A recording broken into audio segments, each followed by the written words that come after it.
हमारा day one से ही है कि हम यूनिफाइड पेंशन स्कीम और एनपीएस यानी न्यू पेंशन स्कीम, हम इन दोनों का ही विरोध कर रहे हैं, क्योंकि हमें कर्मचारी का जो कंट्रीब्यूशन है वो जीपीएफ की तरह पूरा वापस चाहिए, और 20 साल की नौकरी के आधार पर जो 50% का क्राइटेरिया है उसको सेट किया जाए। उसके आधार पर जिसकी जितनी पेंशन बने उसको उतनी पेंशन दी जाए, और उस पेंशन पर भविष्य में जो भी पे कमीशन आए उन पे कमीशन का बेनिफिट दिया जाए। इस चीज को लेकर के हम आज भी उसी मुस्तैदी के साथ और उतनी ही रिजिडिटी के साथ अपनी मांग पर अड़े हुए हैं। तो आज मैं आप लोगों से जितने लोग जुड़ गए हैं, आप सभी को एक बार नमस्कार करता हूं, प्रणाम करता हूं, और आपसे ये गुजारिश करता हूं कि इस वीडियो को पहले आप लोग शेयर जरूर कर दीजिए, क्योंकि ये वीडियो बहुत इम्पोर्टेंट है, खास करके उन लोगों के लिए जो पिछले 3-4 दिन से मुझसे पूछ रहे हैं कि क्या यूनिफाइड पेंशन स्कीम में हम अपने कंट्रीब्यूशन में से कुछ पैसा निकाल सकते हैं या नहीं निकाल सकते हैं। क्योंकि हमने उसमें अपना खुद का एग्जाम्पल दिया था। मैं देख पा रहा हूँ बहुत सारे साथी जुड़ गए हैं, स्वामी जी, शशांक जी, रवि सरनेकर जी, कुलविंदर जी, दानिश अब्बास जी, आप सभी को नमस्कार। अरुण जी, राजेश जी, पीके गुप्ता साहब, नितेश चौधरी साहब, आप सभी को नमस्कार, राम राम। और एक बार मेरी आप सबसे गुजारिश है, दीपक जी प्रणाम, कि एक बार शेयर कर दीजिए, तब तक और भी साथी जुड़ जाएंगे। जो भी आपका नेटवर्क है वहाँ तक इसको शेयर जरूर कर दीजिए, क्योंकि मेरे पास अगर डिजिटल बोर्ड होता तो मैं उस पर बहुत बेहतरीन तरीके से मुझे मतलब ऐसा लगता है कि मैं बहुत अच्छी तरीके से हर एक आदमी को ये समझा पाता कि बेसिक डिफरेंस क्या है, और हम ओल्ड पेंशन की जो डिमांड है, जो उसकी लड़ाई है, उसमें कहाँ तक पहुँचे हैं, अभी क्या क्या कमी रह गई। थारोली किसी चीज़ को कह देना बहुत आसान होता है, लेकिन सरकार ने चूंकि गजट बनाया है, 1.5 साल कमेटी में लिया है, अच्छा खासा टाइम उन्होंने लगाया है, और सबसे बड़ी बात है कि ब्यूरोक्रेट्स जो आईपीएस, आईआरएस, आईईएस, मतलब बड़े बड़े अधिकारी, देश के ब्रिलियंट माइंड जो हैं, उन्होंने लग करके यूनिफाइड पेंशन स्कीम के गजट को बनाया है। तो ऐसा तो खैर नहीं हो सकता कि मतलब जो है किसी को फायदा ना हो, ऐसा तो पॉसिबल नहीं है। लेकिन हाँ, हमारी जो डिमांड है उसके कितना करीब है यूनिफाइड पेंशन स्कीम, इस पर जरूर चर्चा करने की जरूरत है। और चूंकि जो लोग यूनिफाइड पेंशन स्कीम में जैसे जो रिटायर हो चुके हैं, मुकेश जी, सुबोध जी, आप सभी को, गौतम जी, आप सभी को नमस्कार, श्यामलाल इंसान साहब, आपको भी नमस्कार, रोहित जी नमस्कार। एक बार मेरी आप सभी से गुजारिश है कि शेयर कर दीजिए तो और भी साथी जुड़ जाएंगे। तो उस दिन हमने ये बताया था कि देखिए बड़ी सीधी सी बात है, मैंने अपना एग्जाम्पल लिया था। रोहित जी नमस्कार, कुमुद जी नमस्कार, कि दिनेश प्रजापति साहब, आपको भी नमस्कार, अरुणाचल प्रदेश से गौतम जी नमस्कार। तो मैं अपनी बात को कंटिन्यू करता हूं, आप लोग शेयर कर दीजिए, ज़्यादा से ज़्यादा लोग जुड़ जाएंगे। हमने उस दिन अपना एग्जाम्पल लिया था, हमने ये बताया था कि अगर मेरी नौकरी तकरीबन 33-34 साल की हो रही है, उस कंडीशन में हमने ये भी कहा था, पहले ही हमने लोगों को बोला था जिनकी 20 साल से कम की नौकरी है, तो अभी हमारे पास केवल 2 ही विकल्प हैं, एक एनपीएस है और दूसरा यूपीएस है। हमारे पास अभी ओपीएस नहीं है, तो हम ओपीएस ये नहीं कह सकते कि आप ओपीएस ही लो, ऐसा नहीं बोल सकते, क्योंकि जो आदमी रिटायरमेंट की कगार पर है या जो आदमी रिटायर हो चुका है, उसके पास अभी 2 ही विकल्प हैं, या एनपीएस या यूपीएस। जिसका भी रिटायरमेंट बाकी है वो लड़ सकता है, उसकी लड़ाई जारी रहेगी जब तक कि ओपीएस नहीं मिल जाता। लेकिन जो लोग 4-4, 5-5, 6-6 साल जिनको रिटायरमेंट के हो चुके हैं, कई लोग तो ऐसे हैं जो रिटायरमेंट होने के बाद उनकी डेथ भी हो गई। कन्हैया लाल पटेल जी, आपको भी नमस्कार, अंकुर त्रिपाठी जी नमस्कार।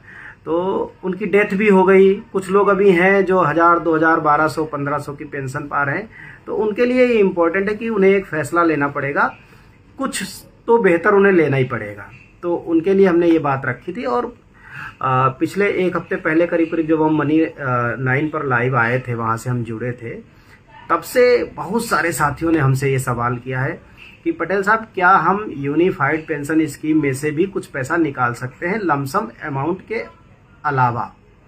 तो सबसे पहले आप ये समझ लीजिए कि यूनिफाइड पेंशन स्कीम में लमसम अमाउंट तो सबको मिलेगा, जिसकी भी 10 साल से ज्यादा नौकरी है, फिर वो रिटायर होता है। अभी मैं वॉलंटरी रिटायरमेंट की बात नहीं करूंगा, वो मुद्दा अलग है, क्योंकि हमारी डिमांड है वॉलंटरी रिटायरमेंट के दिन से पेंशन की शुरुआत।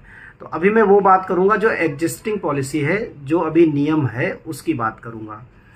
तो हमने 30 साल की नौकरी के ऊपर जिनकी भी नौकरी है उस पर हमने पूरा स्टडी किया और जो कैलकुलेशन करी उस कैलकुलेशन को रखूंगा। लेकिन सबसे पहले मैं ये बता दूं कि जैसे एनपीएस में टोटल कॉर्पस का आप मैक्सिमम 60% तक रिटायरमेंट वाले दिन विड्रा कर सकते हैं। मान लीजिए जिस दिन आप रिटायर हो रहे हैं एनपीएस में, तो एनपीएस में क्या है कि 10% आपका कट रहा है और 14% सरकार डाल रही है। ये बात ध्यान देने के लिए है कि एनपीएस में अगर आप रहेंगे तो 10 + 14 चलेगा कंट्रीब्यूशन, आपका 10% और सरकार का कंट्रीब्यूशन 14%। जितना भी इकट्ठा हो जाएगा, मान लीजिए आपके रिटायरमेंट पर 1 करोड़ रुपए है, तो आप उस 1 करोड़ का मैक्सिमम 60% निकाल सकते हैं, इससे ऊपर नहीं निकाल सकते हैं। आप चाहें तो उसमें से कम निकालें, यानी अपना अंशदान केवल निकालें। तो अगर देखा जाए मोटा मोटा तो उस 1 करोड़ में से 41% आपका है और 59% सरकार का है, क्योंकि दोनों का अनुपात 10 और 14 का है इसलिए। तो अगर आप सपोज करें कि अगर जीपीएफ होता तो जीपीएफ में से आप अपना पूरा पैसा निकाल लेते, तो आप एनपीएस में से भी पूरा पैसा अगर निकालते हैं तो आपको 41% से ज्यादा निकालने की जरूरत नहीं है। अब मैं बात करता हूं यूनिफाइड पेंशन स्कीम में। यूनिफाइड पेंशन स्कीम में भी आप टोटल कंट्रीब्यूशन बदल जाएगा, आपका 10% चलेगा और सरकार का भी 10% चलेगा, वहां 10 और 14 नहीं चलेगा। अगर आप यूनिफाइड पेंशन स्कीम को ऑप्ट करते हैं तो 10 + 10 चलेगा, 10 + 14 एनपीएस की तरह नहीं चलेगा। तो एनपीएस में भी 60% निकाल सकते थे और यूनिफाइड पेंशन में भी 60% तक निकाल सकते हैं। ये रूल नंबर आप देखेंगे 15 है, 15 का रूल नंबर 1। और अगर अंग्रेजी वाले आप डॉक्यूमेंट को देखेंगे तो 128 नंबर पेज पर आपको ये प्रोविजन मिल जाएगा। मैं आपको एक बार दिखा भी देता हूं, अगर आप समझेंगे आसान हो जाएगा, क्योंकि मेरे पास ये रूल नंबर 15 में चलता हूं, पेज नंबर 128 पे।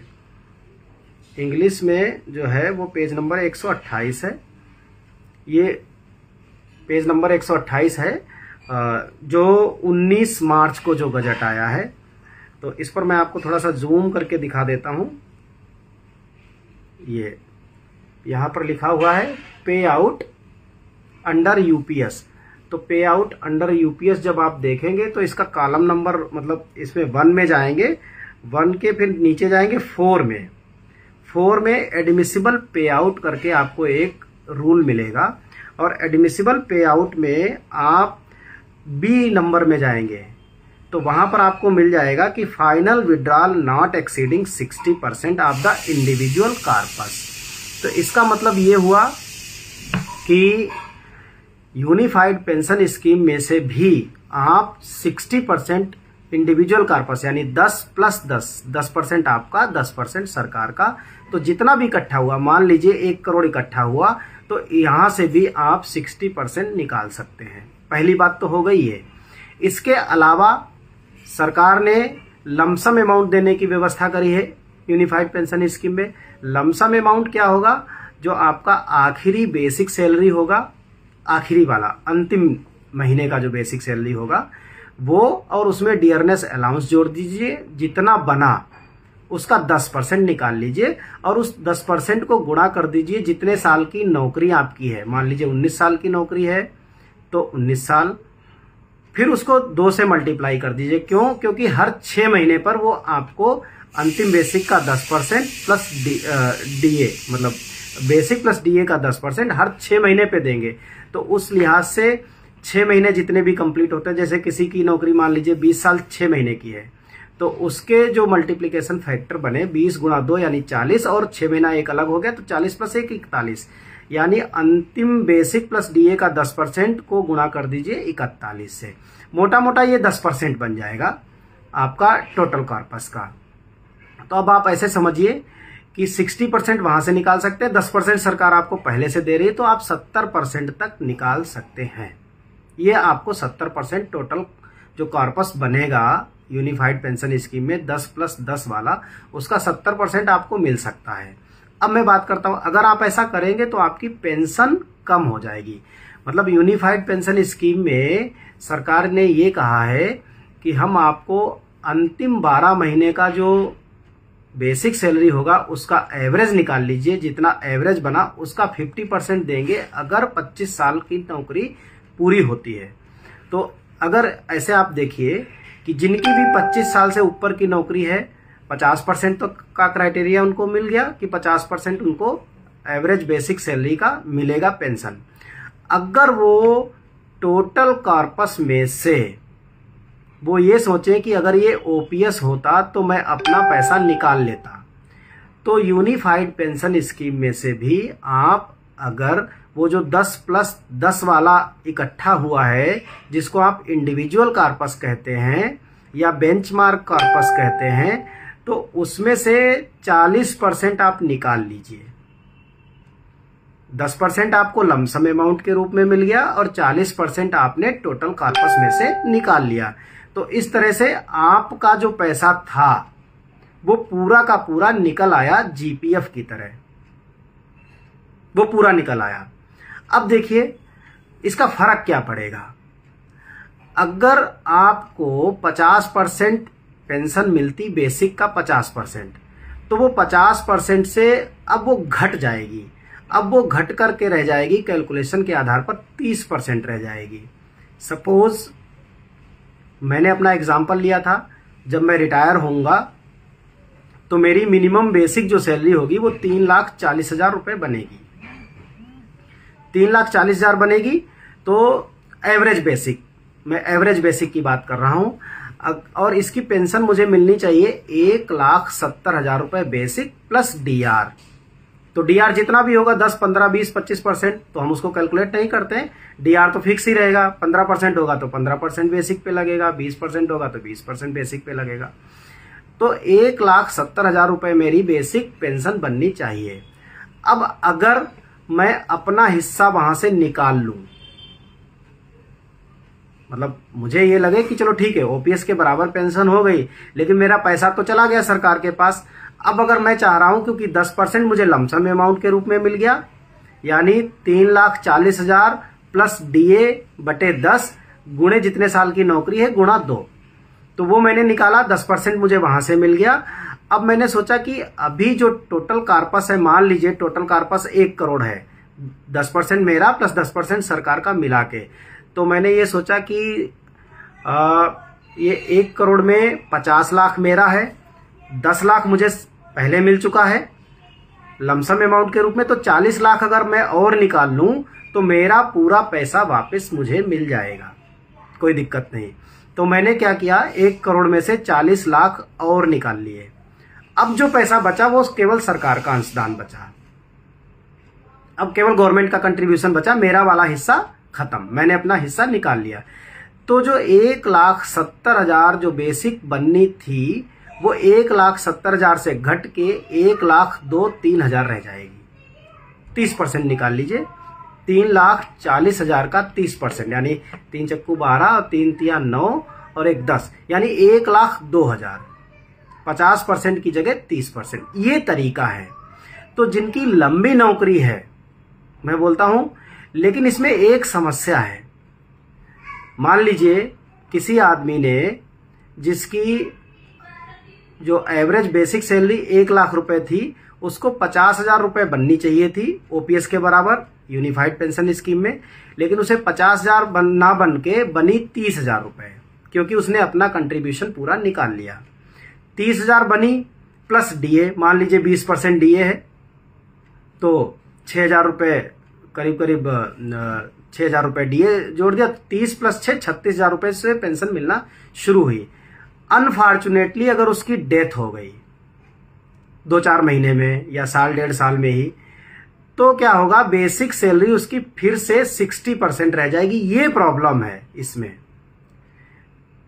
तो इसके लिए हम इस बात का विरोध करते हैं। ठीक है, वो ये जो सुविधा थी ये भी ओल्ड पेंशन स्कीम में भी यही थी कि अगर आप 1 लाख रुपए बेसिक या 50,000 रुपए बेसिक सैलरी ले रहे हैं पेंशन में और आपकी डेथ हो गई तो आपके फैमिली को 60% ही मिलेगा उसका। ये व्यवस्था वहां भी थी, लेकिन यहां आपने कॉर्पस तमाम छोड़ा, उसके बाद आपको 30% ही बनी थी लास्ट बेसिक का। जब 30% में से भी वो 40% रिड्यूस हो जाएगी तो ये बेसिकली 18% रह जाएगी। तो हमारी जो बात है टेक्निकली कि वो 18% जो लास्ट बेसिक का होगा, भाई 50 की जगह 30 रह गया, अब 30 से भी घट के वो 18% पे आ जाएगी। तो ऐसी स्थिति में unified pension scheme problem create करेगी और इसीलिए हम इसका विरोध करते हैं। तो टेक्निकली आप समझिए कि अगर मैं ओपीएस और यूपीएस का कंपेयर करूं, उनके लिए जिनकी नौकरी 25 साल से ऊपर की है, एक आध साल जिसकी कम है उस पर ज्यादा फर्क नहीं पड़ेगा, लेकिन जिनकी 25 साल से ऊपर की नौकरी है उसको मैं ओल्ड पेंशन स्कीम से कंपेयर करूं तो मोटा मोटा 20% का सीधा सीधा नुकसान है। और जो दूसरा नुकसान है वो ये है कि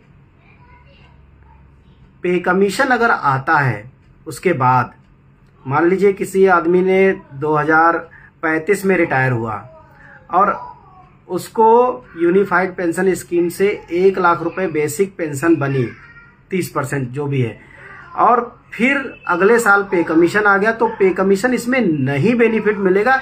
ये सबसे बड़ी इसकी प्रॉब्लम है।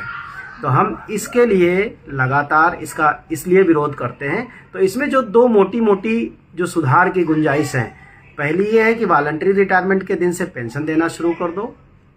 दूसरा है जो हमारा कंट्रीब्यूशन निकालने के बाद 30% पेंशन बनेगी, इसको 30 नहीं 50% पूरा करो। ये हमारी डिमांड है। तो जो 20% सरकार ने जो बचा लिया या जो हमारा छीन लिया, वो मेन लड़ाई है। हम इसीलिए बार बार बोलते हैं कि unified pension scheme old pension scheme का गेटवे है, दरवाजा है।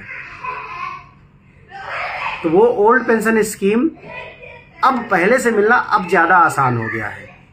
इसीलिए सरकार इसको यूनिफाइड पेंशन स्कीम को एनपीएस के अंदर में लाई। Unified pension scheme is under NPS. NPS को खत्म नहीं किया गया, एनपीएस एज इट इज चल रहा है। जिनको यूनिफाइड पेंशन स्कीम नहीं लेना है वो एनपीएस में बने रहेंगे ऑटोमेटिकली। और जिनको लगता है कि भाई मैं मतलब लंबी नौकरी है मेरी, 30% पेंशन मिल जाएगी और जिंदगी मौत को किसी ने देखा ही नहीं है, तो वो कुछ भी ऑप्शन चूज कर सकते हैं, वो उनकी अपनी मर्जी है। लेकिन हम इसका तब तक विरोध करेंगे जब तक कि इसको 50% हमारा कंट्रीब्यूशन निकालने के बाद हमने ये कहा है कि आप लमसम अमाउंट देना बंद कर दो, हमारा कंट्रीब्यूशन हमको वापस कर दो। और 25 साल की नौकरी है तो ठीक है 50%, और उससे 2-4 साल कम है तो 2-4% कम हो जाएगी, वो बहुत बड़ा मैटर नहीं है, उसको तो हम अलग से लड़ लेंगे, उसको हम कंसिडर करा लेंगे। तो ये आज का क्लैरिफिकेशन था, बहुत जरूरी था, क्योंकि मुझे 50 लोगों ने लिख करके भेजा कि क्या यूनिफाइड पेंशन स्कीम में हम अपना अंशदान निकाल सकते हैं। तो उसका जवाब है यस। आप न केवल अपना अंशदान निकाल सकते हैं बल्कि अपने अंशदान से 20% ज्यादा ले सकते हैं, 20% ज्यादा। एनपीएस में आपको 45% ज्यादा निकालने की पावर थी, यूपीएस में आपको 20% ज्यादा निकालने की परमिशन है। लेकिन उसको निकालने से पेंशन लास्ट बेसिक का घट जाती है, वो 50% से नीचे आकर के 30% में टिकेगी, ये आप समझ लीजिए। तो खैर एक उन लोगों को ज्यादा बेनिफिट हो सकता है, जैसे मान लीजिए अभी जो 2026 के बाद रिटायर होंगे उनको बहुत बेनिफिट हो सकता है, लेकिन जो 2026 से पहले रिटायर हो जाएंगे उनके लिए बहुत दिक्कत है इसमें। हाँ, साजिद अली, मेरी क्वेरी है कि मेरी टोटल सर्विस 31 साल होगी रिटायरमेंट पर, तो मुझे क्या ऑप्ट करना चाहिए, एनपीएस है यूपीएस? मैंने पूरी बात आपको बता दी है। 31 साल की नौकरी में अगर आप यूपीएस ऑप्ट करते हैं तो आपको 50% पेंशन मिलेगी, ओपीएस के इक्विवेलेंट मिलेगी। और अगर आप अपना पूरा अंशदान उसमें से वापस ले लेते हैं तो लास्ट बेसिक का जो 30% मिलेगा, 50 की जगह 30% मिलेगा, प्लस डीआर मिलेगा। इवन रत्ना पाई जी का मैसेज है, even DR is calculated on reduced pay out, not on full payment like commutation of pension. हाँ, ये कम्यूटेशन नहीं है, ये बात आपकी सही है, क्योंकि कम्यूटेशन में हम 10 साल की 40% एडवांस पेंशन ले लेते थे ओपीएस में, और वो 12 साल से ज़्यादा डिडक्शन भी नहीं कर सकती थी। लेकिन आप समझिए, अगर हमने एडवांस पेंशन ले ली तो हमारी पेंशन में से वो कटौती भी होती थी। ऐसा नहीं है कि वो हमने ले लिया तो वो मतलब जो है हमें देना नहीं पड़ता था, वो देना पड़ता था। हाँ, अगर डेथ हो जाती थी कर्मचारी की तो वो पैसा फिर देना नहीं पड़ता था। और किसी का कोई क्वेश्चन हो, किसी साथी का अगर कोई क्वेश्चन हो। गुरमीत जी, आपका मुझे मैसेज मिल गया, धन्यवाद गुरमीत जी। और मेरी कोशिश ये थी कि इस यहाँ पर जो शंका है उसको मैं दूर कर सकूँ। कृष्ण गोपाल दूरबार जी का मैसेज मिल गया मुझे, नमस्कार, आपको भी नमस्कार। हाँ, श्यामलाल इंसान जी, हमारी जीडीएस सर्विस के बाद स्थायी होने पर हमें पुरानी पेंशन में पूरा लाभ मिलता था, इसीलिए मैंने कुल वो समझ में नहीं आया, मैसेज चला गया। अगर किसी साथी का कोई सवाल हो तो मुझे नीचे लिख दे, अपना सवाल लिख दे, अपनी क्वेरी लिख दे, तो मैं उसका जवाब देने की कोशिश करूँगा। और मेरी तरफ से आज इतना ही था। बहुत बहुत धन्यवाद आप सभी को। अभी भी हैं तकरीबन 80-85 लोग अभी भी जुड़े हुए हैं। और अगर किसी साथी का कोई क्वेश्चन हो। विकास जी जय हिंद, ऋचा जी नमस्कार, थैंक यू ऋचा जी, आपको भी थैंक यू। जय विनय जी थैंक यू। 23 को मीटिंग में क्या हुआ? रविकांत भारद्वाज जी, देखो भैया 23 को जो मीटिंग हुई जेसीएम की बैठकों में कोई ऐसा नहीं होता कि कोई एक ही बैठक में कोई डिसीजन आ जाए। बैठकों में रिप्रेजेंटेटिव जो होते हैं वो अपनी बात को रखते हैं, अपनी डिमांड को रखते हैं, सरकार से बात करते हैं, डिस्कशन होता है, फाइनल डिसीजन सरकारें लेती हैं। वो 4 दिन में लेती है, 5 दिन में लेती है, 4-5 महीने में लेती है, वो सरकार के ऊपर रहता है। लेकिन हाँ, और उसके कोई मिनट जारी नहीं होते हैं। किसी भी जेसीएम बैठक का आप देख लीजिए, बहुत रेयर मिनट जारी होते हैं। और लेकिन जेसीएम ने अपने मिनट जारी किए हैं उस बैठक के बाद। और उस बैठक में जो जेसीएम ने अपने मिनट जारी किए हैं उसमें ये कहा है कि पे कमीशन के गठन को लेकर के अभी तो कमेटी चूंकि बनी नहीं है, अभी तो भर्ती चालू है, अभी 2 महीने का टाइम दिया हुआ है भर्ती में, तो जून तक का टाइम दे रखा है। अभी 4 अंडर सेक्रेटरी और उनको भर्ती करने हैं। तो डीआर सर फॉर 30% पर कैलकुलेट होगा। आपका बेसिक प्लस डीआर जो करंट डीआर होगा, जिस समय आप रिटायर होंगे उस समय जितना डीआर होगा। तो मैं जो बता रहा था कि जो जेसीएम की जो 23 तारीख को बैठक हुई है, उसके बाद जेसीएम ने एक लेटर जारी किया है और उस लेटर में ये लिखा है कि 8वें पे कमीशन में जो सुझाव दिए जाएंगे जेसीएम की तरफ से, तो जेसीएम में बहुत सारी चूंकि यूनियंस हैं, एनएफआईआर है, एआईआरएफ है, एआईडीईएफ है, अभी बीपीएमएस के भी एक कैंडिडेट शामिल हो गए हैं, सिड्रा है, इनकम टैक्स के हैं रूपक सरकार साहब, और INDWF Indian national defence and worker federation, तो वो हैं। ऐसे करके 12 लोग हैं। तो उन्होंने ये तय किया है कि जो भी सुझाव जाएंगे जेसीएम की तरफ से वो एक कॉमन बनाया जाएगा और उनका जो रिप्रेजेंटेशन होगा वो कॉमन बनेगा। पूरा उनकी डिमांड, उनका जो कुछ भी होगा वो कॉमन ही रहेगा। तो उसके लिए उन्होंने एक कमेटी बनाई है और कमेटी में 5-6 लोगों को रखा है। उसकी लिस्ट उन्होंने जारी की है कि वो उनकी क्या कमेटी रहेगी। तो अभी तो उसमें केवल 8वें पे कमीशन की गठन की बातें हुई हैं, उसी को लेकर के कमेटी बनाई है। उसमें पेंशन का भी कोई जिक्र मुझे दिखा नहीं है, लेकिन जब तक कुछ ऑफिशियली कुछ और सरकार की तरफ से ना आ जाए तब तक मैं कह भी नहीं सकता उस चीज को। लेकिन मुझे फिलहाल पेंशन के मसले पर उस बैठक में कुछ दिखा नहीं है। संजय त्रिपाठी जी 15 साल की सर्विस में, देखिए 20 साल की सर्विस से जिनकी भी कम है तो उनके लिए मैं सजेस्ट अभी करूंगा कि अभी फिलहाल एनपीएस से बेहतर है यूपीएस, क्योंकि 15 साल की नौकरी में आपको लगभग जो आपका बेसिक सैलरी होगा आखिरी, जिसको एवरेज कह लीजिए, उसका 30% आपको पेंशन मिल जाएगी।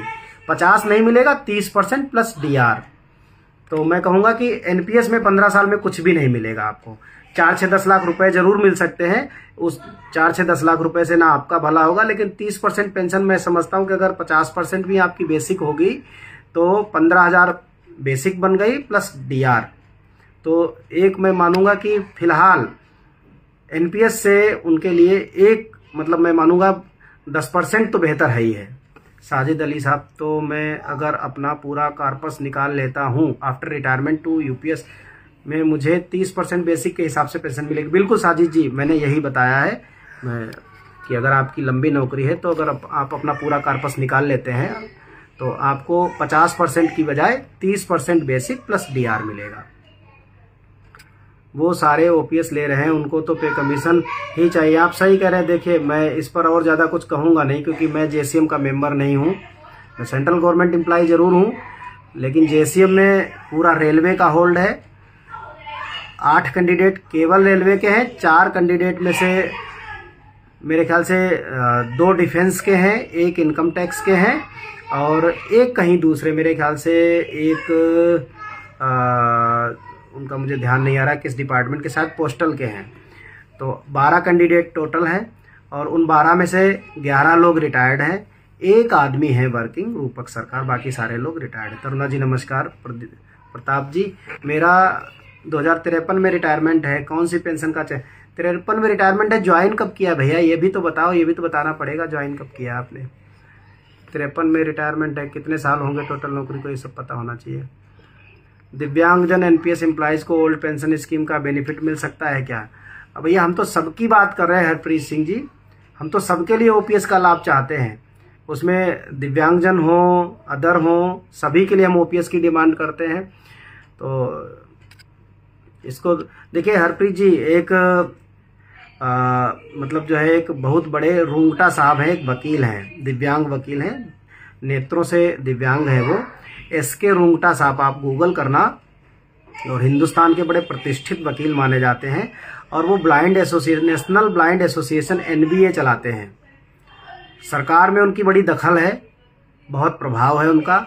और इस मुद्दे पर हम उनसे 1.5 साल पहले हमने 1.5 घंटे जिक्र किया था, बहस किया था अच्छा खासा, लेकिन कोई वकील इस मुद्दे पर तैयार नहीं हुआ कि दिव्यांगजनों के लिए अलग से डिमांड करके एनपीएस को ओपीएस में कन्वर्ट कराया जा सके। इस पर हमने बाकायदा लीगल एडवाइस ली है, तो मेरा अनुभव इस पर बढ़िया नहीं रहा है। संदीप जी, जो अभी नए नए सरकारी कर्मचारी बने, जिनको 5-7 साल अभी सर्विस में हुए, महकमा यूपीएस और एनपीएस में चूज करने के लिए बोला जा रहा है। अभी बहुत समय है एनपीएस चूज करने के लिए, हमारे पास पूरा जून पड़ा है। हम फिलहाल अभी विरोध कर रहे हैं। अगर आप लोग एनपीएस, जिनकी लंबी नौकरी है, वो अगर चूज करने लग जाएंगे यूपीएस, तो फिर दिक्कत होगी ना, फिर हमारा विरोध बेकार हो जाएगा। तो अभी मैं यही बात आप लोगों से कहूंगा कि अभी कोई भी इसको ऑप्ट ना करे, लेकिन समझ होनी चाहिए, क्योंकि जब जरूरत पड़ जाए तो आपकी समझ ही आपके काम आएगी। रत्ना पाई जी, अच्छा, आपका तो for NPS retirees 40% of corpus kept in annuity service provider, ठीक है। ASP, is it return to nominee, yes yes yes. Ratna Pai ji, simply in NPS you are provided to take back maximum 60% of total corpus and 40% corpus is compulsory for annuity service provider. If you choose WROP यानी with return of purchase price, if you choose with return of purchase price policy, then your 40% corpus will be provided to your nominees after your death and your spouse death simply। तो उसके बाद वो जो मान लीजिए 1 करोड़ रुपए है और 40 लाख की आपने एन्युटी करा ली, तो 40 लाख की जो एन्युटी से जो पेंशन बनी वो 20-22 हजार रुपए बनेगी।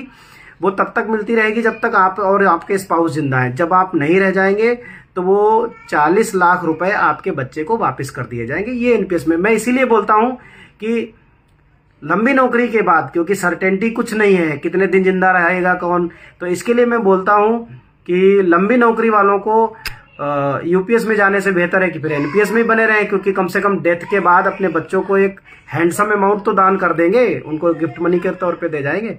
श्यामलाल जी, इनका है प्रश्न, क्या है वो प्रश्न बताइए भैया। आपका ये लिखा है कि मेरे प्रश्न का जवाब दें, लेकिन प्रश्न क्या है नहीं मिला मुझे।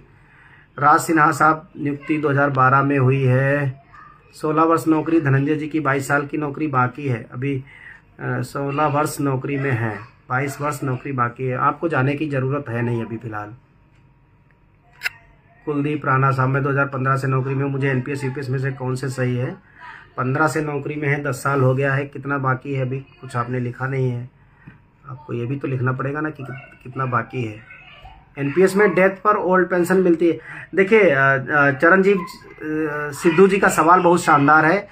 देखिए यूपीएस में, एनपीएस में क्या है, विकल्प मौजूद है ओल्ड पेंशन स्कीम का। अगर किसी एनपीएस कर्मचारी का सेवा काल में डेथ या डिसेबिलिटी हो जाती है तो उसके पास ओल्ड पेंशन स्कीम का विकल्प है। कर्मचारी का अंशदान पूरा वापस हो जाता है और पुरानी पेंशन के हिसाब से पेंशन मिलती है। यूनिफाइड पेंशन स्कीम में इस बात के स्पष्ट प्रमाण नहीं है, लेकिन 24 फरवरी को जब हम कार्मिक मंत्रालय के साथ हमारी बैठक थी, हमने उस बैठक में इस मुद्दे को उठाया था, तो पेंशन सेक्रेटरी साहब ने ये कहा था कि चूंकि unified pension scheme is already under new pension scheme, ये कुछ अलग से नहीं है, एनपीएस के अंडर में ही है, तो अगर इन सर्विस डेथ होती है तो इन सर्विस डेथ होने पर पुरानी पेंशन का लाभ मिलेगा। ये बात उन्होंने कही थी कि सेम टू सेम रहेगा।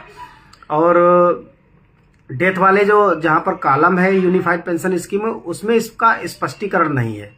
पंकज गुप्ता साहब, मेरी सर्विस 10 साल हो गए हैं और 2044 में रिटायरमेंट है, तो 25, 20, 45 अभी तो आपको बहुत लंबा समय है।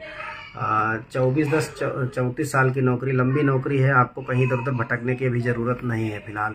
और बहुत जब इमरजेंसी होगी तो मैं जून के पहले हफ्ते में आप लोगों को प्रक्रिया समझा दूंगा कि कब क्या करना है, लेकिन अभी हमारा फोकस पूरी तरीके से यूनिफाइड पेंशन स्कीम के विरोध पर है। अमित दास जी, मेरी ज्वाइनिंग, ये पर्सनल सवाल पूछ लीजिएगा, इतना कार्पस क्योंकि कैलकुलेशन करने में टाइम लगता है।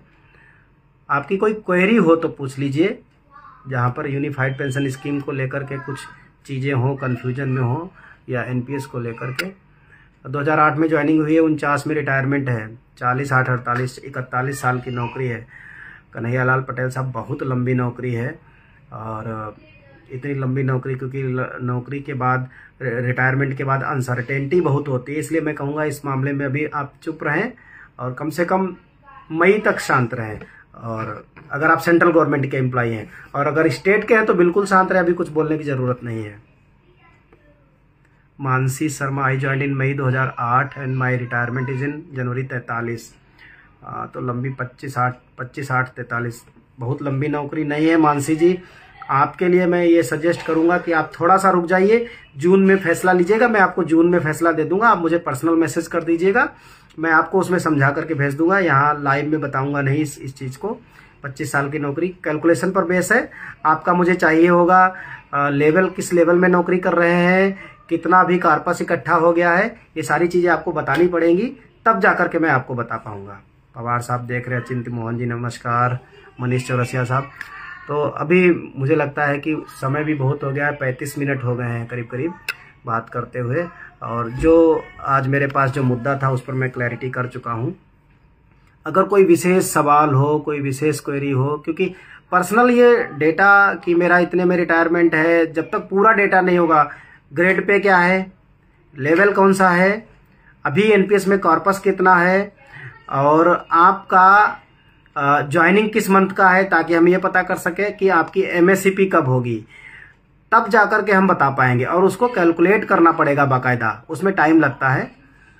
I am referring NPS retiree before 31 मार्च 2025। ठीक है रत्ना पाई जी, आपका मुझे सवाल मिल गया, इसको कैलकुलेट करना पड़ेगा। आप मुझे पर्सनल मैसेज कर देना मेरे व्हाट्सएप पर। मेरा व्हाट्सएप नंबर है 9899353538। ये मेरा नंबर है, इस पर आप मैसेज कर देंगे तो मैं फुर्सत में रहूंगा तो कैलकुलेशन करके आपको भेज दूंगा।